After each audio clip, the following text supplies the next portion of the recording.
প্রধানমন্ত্রী তারেক রহমান মুফতি আমির হামজাকে পেয়ে খুবই খুশি। মুফতি আমির হামজাকে দেখে তিনি মহা খুশি হয়েছেন। আমরা একটি ভিডিও ফুটেজ দেখে আমরা অবাক হয়ে গেছি। পুরো বাংলা জনগণ এই আজকের এই প্রোগ্রাম দেখে সবাই আনন্দিত, সবাই উৎফুল্লিত। বাংলাদেশ জামাত ইসলামের ইফতার পার্টিতে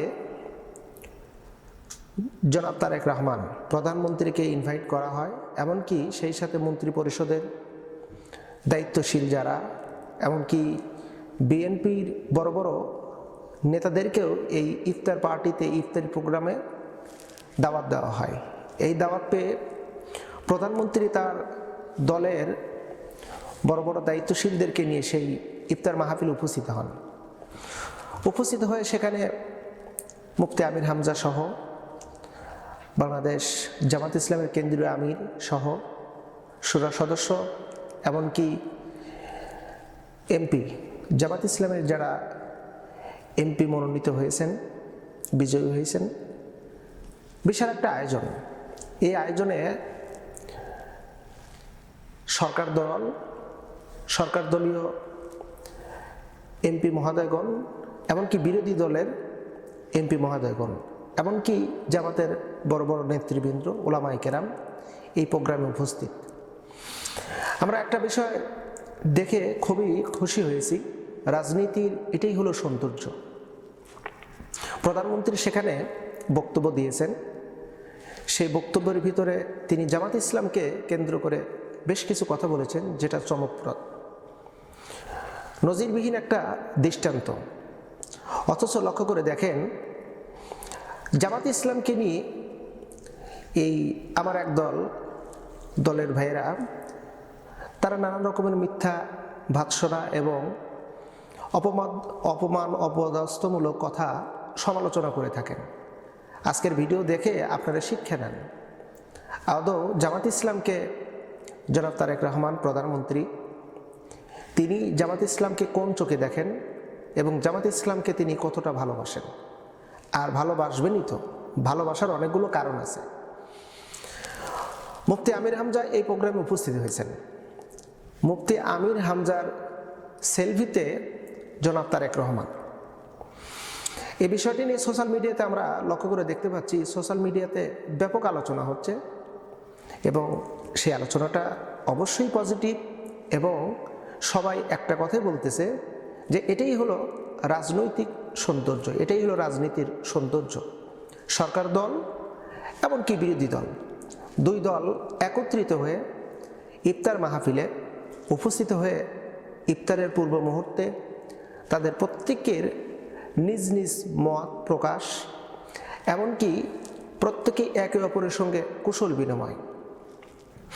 সবথেকে ইন্টারেস্টিং বিষয় হলো, মুফতি আমির হামজাকে নিয়ে কিছু ভাইয়েরা ব্যাপক সমালোচনা, মুফতি আমির হামজাকে নিয়ে অনেক রকমের আলোচনা আমরা দেখতে পাচ্ছি।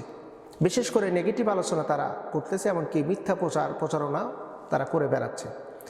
ঠিক সেই মুহূর্তে আজকের এই ইফতার মাহফিলে মুফতি আমির হামজাকে দেখে জনাব তারেক রহমান প্রধানমন্ত্রী তিনি মুফতি আমির হামজাকে ধরে বুকে জড়ায় ধরলেন, কুশল বিনিময় করলেন, কথা বললেন। এমনকি মুফতি আমির হামজাকে বললেন যে আপনি যে কাজগুলো করতেছেন অবশ্যই প্রশংসা পাওয়ার যোগ্য, এমনকি আপনার কাজগুলো আমি মনিটরিং করতেছি, এরকমভাবে আপনি কাজ চালিয়ে যান। আশা করি এভাবে যদি প্রত্যেকটা জেলায়, প্রত্যেকটা উপজেলায়, এমনকি প্রত্যেকটা ইউনিয়নে যদি এরকমভাবে কাজগুলো করা হয়, তাহলে আমার দেশের ভিতর কোনো দুর্নীতি থাকবে না।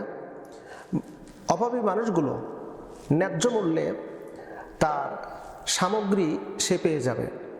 খাদ্যদ্রব্য থেকে শুরু করে চিকিৎসা, শিক্ষা, ইন টোটাল সব কিছু মিলে আমার দেশ একটা স্বর্ণের টুকরায় পরিণত হয়ে যাবে। প্রিয় বন্ধুরা, আজকের এই ইফতার মাহফিলটা অবশ্যই প্রশংসনীয়, অবশ্যই সৌন্দর্যমণ্ডিত। আমরা চাই রাজনীতি একে অপরের ভালোবাসার মাধ্যম দিয়ে সবাই আমরা রাজনীতি করি। দেশকে এগিয়ে নিয়ে যাই, দেশের মানুষকে আমরা নিরাপত্তা দিই। দেশ যেখানে মানে অস্থিতিশীল পরিস্থিতিতে চলে গিয়েছিল, এই ত্রয়োদশ জাতীয় নির্বাচনের মাধ্যম দিয়ে, জনগণের ভোটের রায়ের মাধ্যম দিয়ে দেশ কিন্তু আবার সামনের দিকে অগ্রসর হচ্ছে। রাজনৈতিক দল যেভাবে একে অপরের মিলেমিশে কাজ করতেছে, এই কাজটা যদি অব্যাহত থাকে তাহলে আশা করি এই দেশটাকে আমরা সম্ভাবনার দেশে পরিণত করতে আমরা সক্ষম হব। আমি চাই, আপনি চান দেশের উন্নতি হোক, আমরা সবাই চাই বাক স্বাধীনতার সাথে, কর্মচিন্তা স্বাধীনতার সাথে আমরা বসবাস করি। আমরা ইনসাফপূর্ণ একটা দেশ চাই, এটাই হলো আমাদের সকলের চাওয়া। আর আজকের এই প্রোগ্রামের মাধ্যম দিয়ে সেইটাই ফুটে উঠেছে। জনাব তারেক রহমান প্রধানমন্ত্রী, তিনি যে বক্তব্য দিয়েছেন অবশ্যই প্রশংসা পাওয়ার যোগ্য, এবং এই বক্তব্যটাকেই লক্ষ্য রেখে সরকার দলীয় কর্মী ভাইয়েরা এবং বিরোধী দলের কর্মী ভাইয়েরা আসেন, আমরা একে অপরে কাঁধে কাঁধ মিলে এক পথে চলে রাষ্ট্রকে পুনর্গঠন করি। সমাজ, দেশ শান্তি হবে, জনগণ শান্তি পাবে, আর যে দেশের শান্তি নিরাপত্তা বজায় থাকবে সেই দেশ, জাতি অবশ্যই উন্নতর শিখরে উপনীত হবে। এটাই হোক আমাদের রাজনীতির পথ চলা। আসুন সবাই আমরা একসাথে দেশ গড়ার প্রতিজ্ঞাবদ্ধ হই। দেশকে উন্নতি করার জন্য আমরা হিংসার রাজনীতি ছেড়ে দিয়ে আমরা ভালোবাসার মাধ্যম দিয়ে, একে অপরের ভিতরে সৌহার্দ্যপূর্ণ আচরণের মাধ্যম দিয়ে আমরা সামনের দিকে অগ্রসর হয়ে যাক একটা পৃথিবীর বিরল একটি ইতিহাস, একটা নজিরবিহীন একটা ইতিহাস তৈরি হয়ে যাক এই দেশে। এটাই হলো কামনা।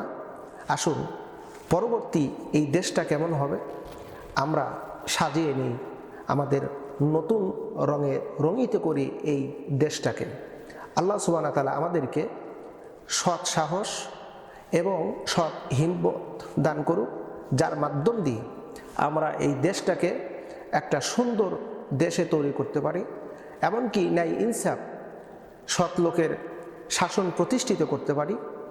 একে অপরের দেখাদেখির মাধ্যম দিয়ে কে কতটুকু ভালো কাজ করতে পারে, এই ভালো কাজের প্রতিযোগিতার মাধ্যম দিয়ে আমরা সামনের দিকে অগ্রসর হই। অলরেডি গোটা বাংলাদেশের প্রত্যন্ত অঞ্চল পর্যন্ত ভালো কাজের প্রতিযোগিতা অলরেডি শুরু হয়ে গেছে। কে কতটুকু ভালো কাজ করতে পারে, জনগণকে ভালো কাজ উপহার দিতে পারে, অলরেডি কিন্তু প্রতিযোগিতা শুরু হয়ে গেছে। আমরা দেখতে পাচ্ছি বিএনপির যারা মেম্বার, অর্থাৎ মেম্বার অফ পার্লামেন্ট যারা হয়েছেন, তারা কিন্তু প্রতিযোগিতা শুরু করেছেন। তারা ঘোষণা দিয়েছেন আমার আসনের ভিতরে কোনো চাঁদাবাজি চলবে না, আমার আসনের ভিতরে কোনো মাদক দ্রব্য সেবন চলবে না, আমার আসনের ভিতরে কোনো দুর্নীতিবাদ চলবে না। অলরেডি বিএনপির নেতৃবৃন্দর ঘোষণা দিয়েছে। জামাতের ভাইরা মাঠে ময়দানে কাজ শুরু করেছে। আসুন সবাই একসাথে কাজ করি, দেশকে এগিয়ে নিয়ে যাই, এটাই হোক আমাদের কামনা।